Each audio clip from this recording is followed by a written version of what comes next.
반갑습니다. 오늘은 5월 첫째 날입니다. 드디어 에스겔이 끝났습니다.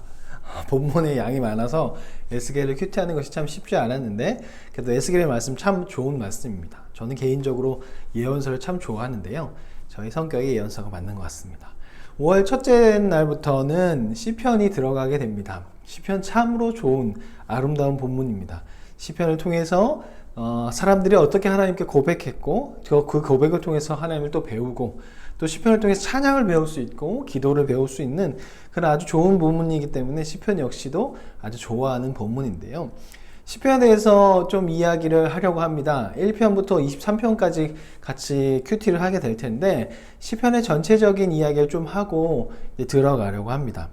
시편은 개개인의 시가 어떤 주제를 가지고 모인 것으로 그렇게 생각하는데요. 그래서 총 5권으로 되어 있습니다.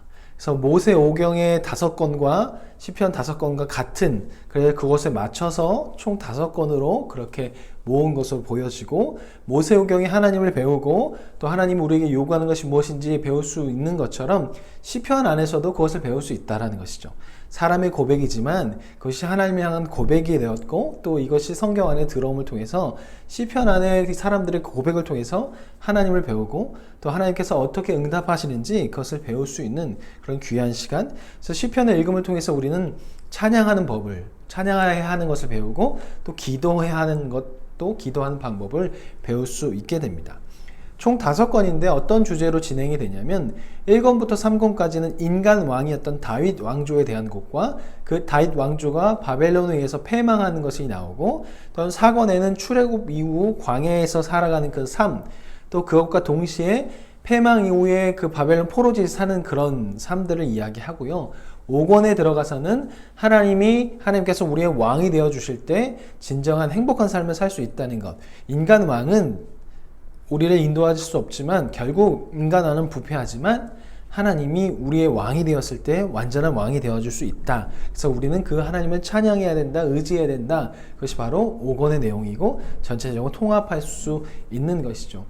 또한 시편 1권부터 5권까지의 그 분포된 시의 장르를 보면 참 재미있는 부분이 있습니다.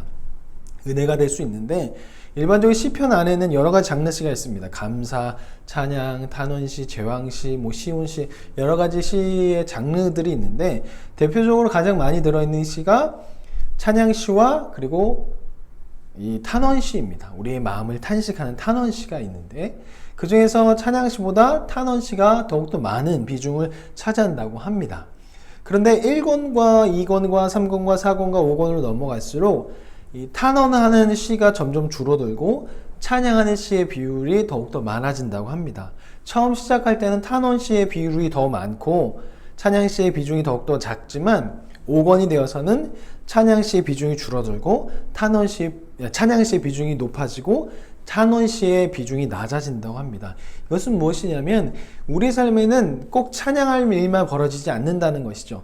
탄원한 일이 처음에는 너무나 많이 생기지만 하나님의 말씀을 쫓고 말씀 안에 거하면 결국 우리 삶에 찬양할 힘이 생기고 찬양할 일들이 더욱더 많이 생겨서 날마다 찬양할 수 있게 된다는 것을 나타낸다는 것이죠. 자, 여기까지가 시편에 대한 전반적인 이야기를 했다면 이제 오늘 본문 시편의 1편의 말씀을 좀 나누려고 합니다. 처음 시작은 복 있는 사람이라고 말해요. 복 있는 사람은 악인의 꾀를 쫓지 따르지 아니하며 라고 나와 있는데 원어를 보면 아슈레이, 아시레 이렇게 사용되는데 아슈레 이것이 어떤 명사가 아니고 감탄사로 사용됩니다. 즉 이것은 무엇이냐면 오 행복하도다, 행복함, 너무나 행복하다라고 그렇게 오 행복합니다, 오 행복하여라 이 정도의 어떤 감탄사를 나타난다고 볼 수 있는 것이죠. 근데 여기서 사용된 이 행복, 복이란 단어가 아슈레가 에세르 이것은 우리가 흔히 생각하고 있는 그 복이 아닙니다. 우리가 흔히 생각하고 있는 그 복은 바로 바루크라는 히브리어가 사용되는데 이것이 우리가 생각하는 복을 받다, 복을 주십시오, 물질적인 복, 여러 가지 복에 대한 이야기할 때 이 바루크가 사용되죠. 그래서 미국 대통령이었던 바락 오바마가 바로 이런 바락을 사용했다고 그렇게 이야기합니다. 그래서 이 바루크는 영어로 bless, 그래서 God bless you 할 때 이 bless가 바루크고요. 오늘 여기서 사용되는 에쉐르는 happy라는 의미가 있다고 합니다. 해피라는 뜻이 더욱더 가깝다는 것이죠. 그러니까 복을 주는 것이 아니라 행복하다라는 그런 상태를 나타나는 것이죠. 그렇다면 어떻게 하면 행복할 수 있을까? 행복하다 이런 사람은 하면서 쭉 연결되는 행복할 수 있는 사람, 행복의 비법에 대해서 이야기하는 것이 바로 이 시편 1편의 말씀이죠. 그 행복의 방법에서 두 가지를 이야기할 수 있는데, 첫 번째는 악과의 단절된 삶이고요. 그리고 바로 주야로 하나님의 말씀을 묵상하는 것, 그것이 행복한 삶을 살 수 있는 삶의 방법인데요. 첫 번째, 악과의 단절된 삶을 보면 이렇게 말하고 있습니다.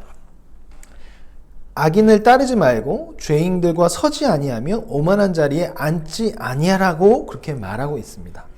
근데 여기에서 두 가지를 볼 수 있는데, 첫 번째는 이 악인들의 형태입니다. 악인들의 형태가 점점 좀 구체화되고 있어요. 악인이었다가 죄인이었다가 그리고 오만한 자로 되고요. 그리고 상태가 바뀝니다. 움직임의 상태가 처음에는 따라가는 거였다가 그러다 서 있다가 그 다음에 앉는 걸로 돼요. 이게 무엇을 나타나냐면 우리의 죄악이 그렇습니다. 우리의 죄된 행동이 그렇습니다. 우리의 악행이 그렇습니다. 우리의 악행은요 점점 구체화됩니다. 처음에는 잘 모르는 것 같으면서 하다가 나중 돼선 점점 구체화되고요. 처음에 이렇게 조금 발을 담궜다 싶으면 나중에는요 아예 그 자리에 앉아서 죄를 저질러 버려요. 그리고 우리가 무엇을 하는지도 모르는 상태까지 되어버리죠. 악행은 결국 이렇게 우리의 삶은 죄의 길로 그렇게 인도하게 됩니다.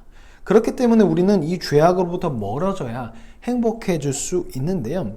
그런데 우리의 삶에는 죄악이 너무나 자주 나타나서 이 멀리 하려고 한다고 해서 이것이 멀리 되지 않습니다. 멀리 하고 난 후에 시간이 좀 지나면 다시 우리는 악인에서 죄인에서 오만한 자가 되고 따르다가 서다가 그 자리에 앉게 되는 사람이 됩니다. 그래서 행복할 수 있는 방법에 여기가 끝이 아니고 그 다음에 무엇이 나오냐면 악과의 단절 다음에 그거보다 더 사랑하는 것을 만들어야 되는데 즐거워해야 되는데 그건 무엇이냐? 바로 하나님의 말씀이라는 거예요. 하나님 말씀을 즐거워해야 한다는 거예요. 우리는 근데 하나님 말씀을 즐거워하지 않을 때가 참 많이 있습니다. 성경 말씀을 읽는데 즐겁지 않다면, 성경 말씀을 읽는데 잠이 온다면 그것은 어쩜 우리의 영적인 상태가 문제가 있는다고 볼 수 있는 거예요. 하나님의 말씀이 우리에게 즐거워야 합니다. 즐거울 수 있도록 말씀을 가까이 하고 하나님께 말씀이 내 삶에 내 입에 닿을 수 있게 해달라고 그렇게 기도하셔야 할 것입니다. 주야로 묵상한다는 것은 무엇을 말하냐면 주는 낮이고 야는 밤이잖아요. 이것은 형통할 때와 형통하지 않을 때를 나타낼 수도 있습니다. 우리 삶에 즐거울 때나 즐겁지 못할 때, 평안할 때나 고통이 찾아올 때나 그 두 가지를 다 나타난다고 볼 수 있는 것이죠. 그 어느 때나 하나님의 말씀을 묵상하는 사람이 행복하다는 거예요. 그럼 여기서 이제 마지막으로 묵상하다는 것이 무엇이냐? 이 묵상하는 단어가 히브리어로 하가라는 단어가 사용되는데 이것이 의성어로 사용된다고 합니다. 즉 비둘기가 구구대는 것처럼 그런 비둘기 소리나 아니면 호랑이가 우는 소리, 하마가 우는 소리, 그래서 짹짹거리다, 포효하다, 으르렁거리다, 속삭이다라는 의미가 있대요. 그래서 이것이 좀 더 발전해서 읊조리다, 연구하다, 공부하다라는 의미가 바로 이 하가라는 의미, 묵상하다는 의미가 있다라는 거예요. 그래서 우리가 묵상하다는 것은 그냥 눈을 감고 앉아서 명상하는 이런 것을 말하는 것이 아니라요. 입으로 내어서 계속 하루 종일 계속 그 말씀을 생각하면서 입술로 고백하기도 하고 또한 그 말씀에 대해서 우리가 연구하기도 하고 공부하는 것, 그것이 바로 묵상이라는 거예요. 그렇기 때문에 우리가 묵상한다는 것은 그냥 가만히 앉아서 눈으로 보다가 졸고 생각하는 것이 아니라 밑줄 치면서 공부도 하고 연구도 하고 궁금하면 이것이 무엇이지? 하고 찾아보는 것, 그리고 하루 종일 말씀을 생각하면서 읊조리는 거, 내가 그 말씀을 살지 못할 때 말씀을 읊조리면서 내 삶을 다시 돌이키는 것, 그것이 바로 주야로 묵상하는 거라고 볼 수 있는 것이죠. 우리는 이렇게 주야로 말씀을 연구하고 공부하고 읊조린 사람이 되어야 할 것입니다. 하지만 기독교인들이 가장 약한 것이 바로 이 말씀을 묵상하는 것입니다. 연구하지 않습니다. 공부하지 않습니다. 그러다 보니까 우리 안에 신앙이라는 것, 신학이라는 것이 존재하지 않습니다. 그래서 결국 이단들에게 공격을 받게 되고 결국 맹목적인 신앙을 갖게 돼서 자기가 가지고 있는 것에 틀린 것, 다른 것을 말하면 틀리다고 생각하고 오히려 배척하죠. 그래서 같은 기독교인들 안에서도 뭐 좌파, 우파, 또 정치 색깔 다르면 또 무조건 믿지 않는다고 얘기하고, 또 여러 가지 과학에 대해서 이야기하다 보면 또 자신들이 생각하는 과학과 다르면 또 배척하는, 예수 믿느냐 이런 얘기를 하게 되는데요. 그것은 우리가 말씀을 잘 연구하지 않으려고 하기 때문이에요. 우리가 말씀을 연구하다 보면 이런 저런 하나님에 대한 다양한, 우리 하나님은 엄청난, 우리가 감히 셀 수 없는 분이잖아요. 그러다 보니까 하나님에 대한 이야기는 수도 없어요.